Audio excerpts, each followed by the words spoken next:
Mega family అంటే మోగబోతున్న Telugu media. Mega family అన్న, అందులో రామ్ చరణ్ అన్న మన తెలుగు మీడియాకి మాటలు రావేమో. ఒకవేళ వచ్చినా వెంటనే మోగబోతాయి వాళ్ళ నోర్లు. బ్యానర్ ఐటమ్ గా రాయాల్సిన వార్తని ఎక్కడో లోపలి పేజీల్లో కంటికి కనిపించినట్లుగా రాస్తారు.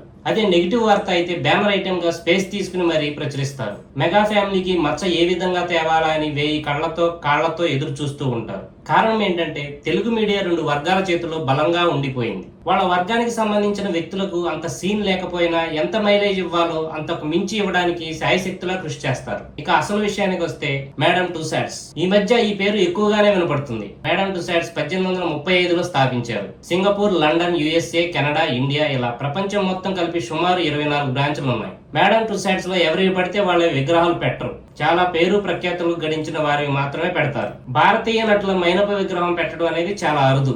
అలా ఇప్పటి వరకు మన ఇండియాలో ప్రధానమంత్రి నరేంద్ర మోడీ, సచిన్ టెండూల్కర్, అమితాబ్, షారూక్ ఖాన్, సల్మాన్ ఖాన్, మాధురి దీక్షిత్, ఐశ్వర్య రాయ్, శ్రీదేవి, అలాగే తెలుగులో 4 మాత్రమే ఇప్పటి వరకు ఈ గౌరవం దక్కింది. ప్రభాస్, అల్లు అర్జున్, మహేష్ బాబు, ఇప్పుడు రామ్ చరణ్. RRR తర్వాత రామ్ చరణ్ కి ప్రపంచ వ్యాప్తంగా కీర్తి ప్రతిష్టలతో పాటు రామ్ చరణ్ చేస్తున్న సేవా కార్యక్రమాలకు ఈ అరుదైన గౌరవం దక్కింది. క్వీన్ ఎలిజబెత్ కి సంబంధించినటువంటి మైనపు విగ్రహంతో పాటు ఆమె పెంపుడు కుక్క విగ్రహం పెట్టారు. ఆ తర్వాత అటువంటి గౌరవం దక్కించుకున్న ఏకైక నటుడు రామ్ చరణ్. రామ్ చరణ్ తో పాటు ఆయన పెంపుడు జంతువు రైమ్స్ మైనపు విగ్రహం పెట్టడం ప్రత్యేకత. జాతీయ అంతర్జాతీయ మీడియాలో సుమారుగా ఒక 70 సంస్థలకు పైగా నిన్నటి వరకు రామ్ చరణ్ కీర్తిని ప్రస్తావిస్తూ కథనాలు వేస్తుంటే కొన్ని వర్గాల చేతుల్లో చిక్కుకుపోయిన మన తెలుగు మీడియా నోరు మోగబోయింది. ప్రభుత్వాన్ని సైతం మార్చగలిగేంత స్థాయికి ఎదిగిన సోషల్ మీడియా ఉన్న ఈ రోజుల్లో కూడా మోగబోయిన తెలుగు మీడియా ఇంకా జనం మీద వాళ్ళు చెప్పిందే వాస్తవం అంటూ ప్రజల మీద రుద్దే రోజులు పోయాయని గ్రహించకపోవడం